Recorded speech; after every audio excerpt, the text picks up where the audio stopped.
Am I surviving this 72 hours fasting? Today is the last day before my 3-day water fast. Okay, the name is misleading because really I can have coffee, tea, salt water, vinegar if I fancy, and hydrolyte. And yes, I'm doing this while life is busier than ever. In the past 2 weeks, life has been full on. I came back to Sydney after being away from my kids for 4 weeks. Now they keep my hands full. Dun, drum roll. We got our contractor license for QG.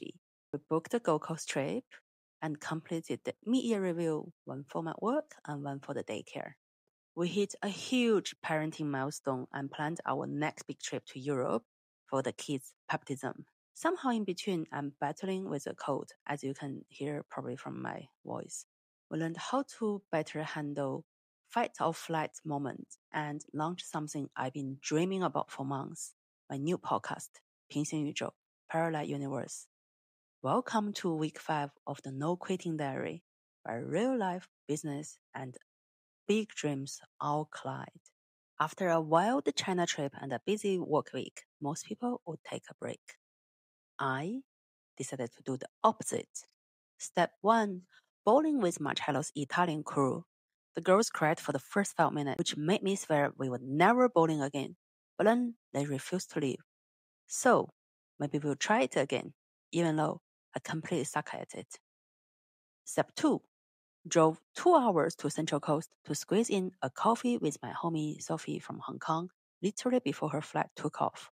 Fun fact, her dad went to school with mine, which technically makes our kids 3rd-generation friends, and I have no idea how to process that.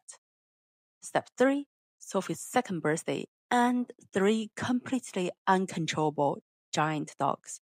There was cakes, there were toddlers, and I only ate half a slice to stop Matilde from overindulging.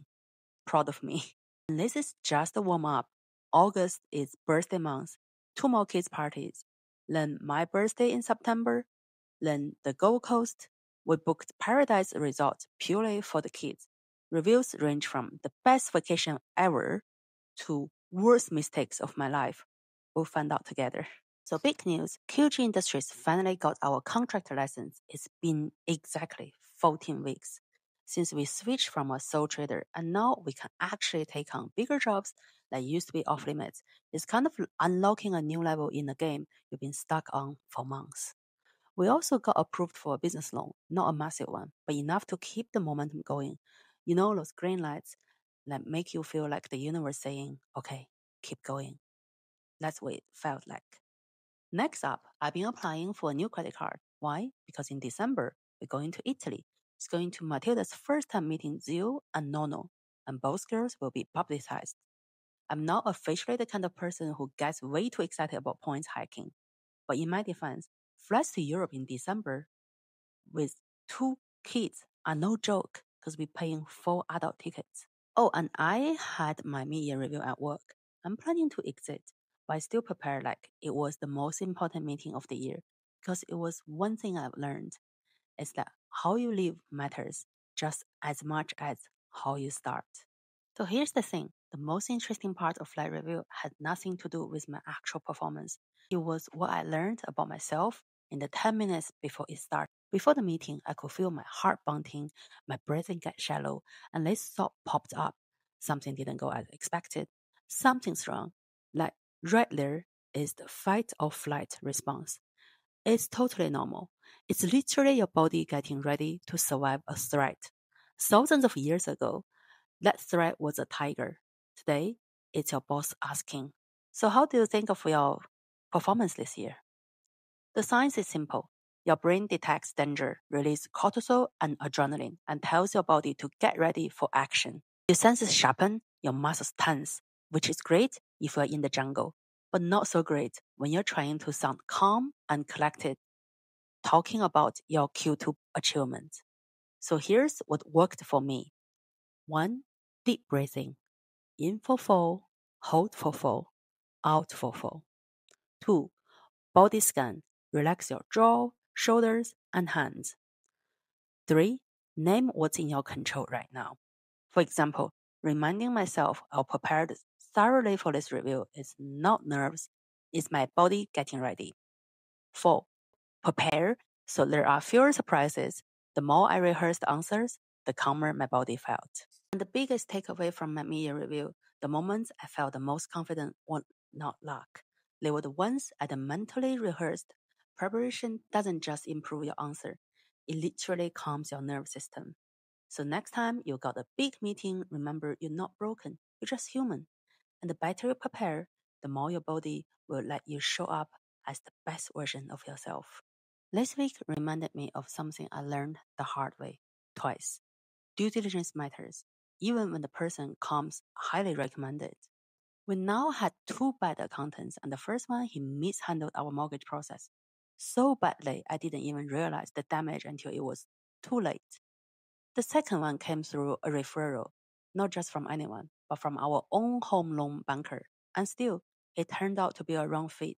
He made mistakes that cost us time and money. Unless when they clicked, referrals are not a guarantee. You still have to do the work yourself, check their credentials, speak to their past clients, start them on small jobs before you give them the big ones.